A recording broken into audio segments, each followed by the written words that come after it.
ইন্ডিয়ার বিপক্ষে বাংলাদেশ একাদশের সম্ভাব্য পরিবর্তন তিনটা, সেটা নিয়ে আলোচনা করব। তার আগে বলে রাখতে চাই যে ইন্ডিয়াকে হারাতে গেলে বাংলাদেশকে বেস্ট ক্রিকেট খেলতে হবে।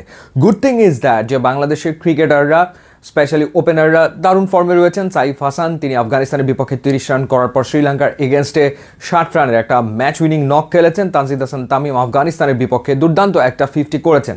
লিটন কুমার দাস দুটো ভালো শুরু পেয়েছিলেন এবং মনে হচ্ছিল বড় ইনিংস তিনি খেলবেন। আনফর্চুনেটলি সেই ইনিংসগুলো তিনি বড় করতে না পারলেও হংকংয়ের এগেনস্টে তিনি একটা 50 করেছেন।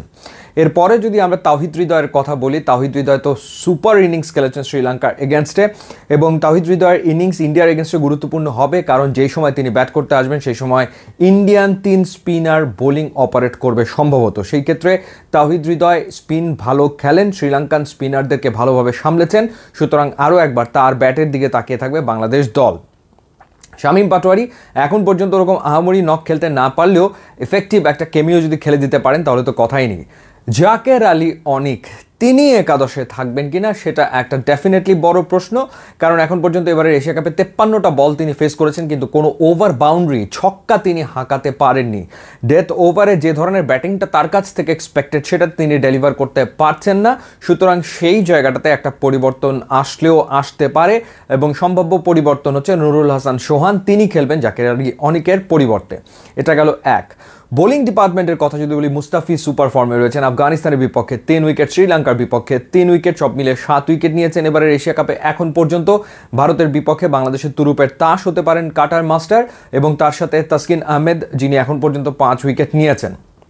থার্ড সিমার শরীফুলের জায়গাটাতে সেখানে হয়তো বা তানজিম সাকিবকে আমরা দেখব, এবং তানজিম সাকিবের যে এগ্রেশন রয়েছে, একই সাথে তার যে বোলিংয়ের ভেরিয়েশন বা স্লোয়ার ডেলিভারি তিনি যেভাবে করেন, সেই ক্ষেত্রে সেটা এই ম্যাচে এফেক্টিভ হতে পারে, এবং একই সাথে তার যে ব্যাট করার ক্যাপাবিলিটি সেটাও একটা প্লাস পয়েন্ট। এখানে সাইফুদ্দিন বিবেচনায় আসতে পারে, টিম ম্যানেজমেন্ট চিন্তা করতে পারে, বাট আমার মনে হয় তানজিম সাকিব এই জায়গাটাতে এগিয়ে রয়েছে। স্পিনের ক্ষেত্রে শেখ মাহাদি ডেফিনেটলি থাকবেন বলে আমার কাছে মনে হয়, এবং তাকে আসলে পাওয়ার প্লেতেই ব্যবহার করা হবে। স্পেশালি অভিষেক শর্মাকে দ্রুত আউট করার প্ল্যানে শেখ মাহাদি আছেন, এবং শেখ মাহাদির উপরে অনেক কিছু ডিপেন্ড করছে। সে যদি অভিষেক শর্মাকে দ্রুত আউট করতে পারে তাহলে ম্যাচ হবে একরকম, আর যদি অভিষেক শর্মাকে আউট করতে না পারে ম্যাচ আর একরকম হবে।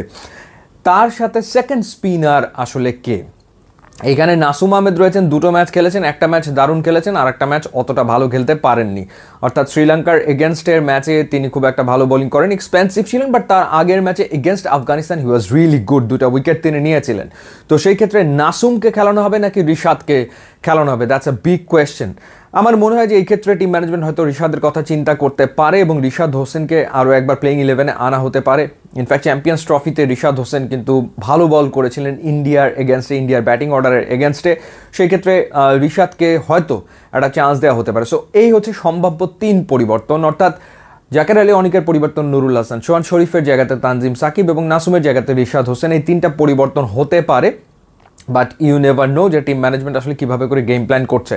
বাংলাদেশের প্রবলেম ফিল্ডিং, যেখানে ক্যাচ ড্রপ হয়েছে অনেকগুলো। সোফার এশিয়া কাপে বাংলাদেশে 8টা ক্যাচ ড্রপ করেছে, এবং দুবাইতে খেলা হলে ক্যাচ ধরা মুশকিল হয়ে যায় কারণ ফ্লাড লাইটের কারণে। তো সেটা মাথায় রেখে বাংলাদেশকে ফিল্ডিংয়ে বিচক্ষণ থাকতে হবে, ক্যাচ ড্রপ করা যাবে না। ইন্ডিয়ান ব্যাটাররা চান্স দিলে সেটা লুফে নিতে হবে, কোনো সন্দেহের ব্যাপারে নাই।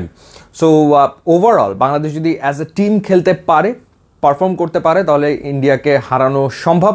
এখন পর্যন্ত টি20তে বাংলাদেশ একবারই মাত্র ইন্ডিয়াকে হারাতে পেরেছে।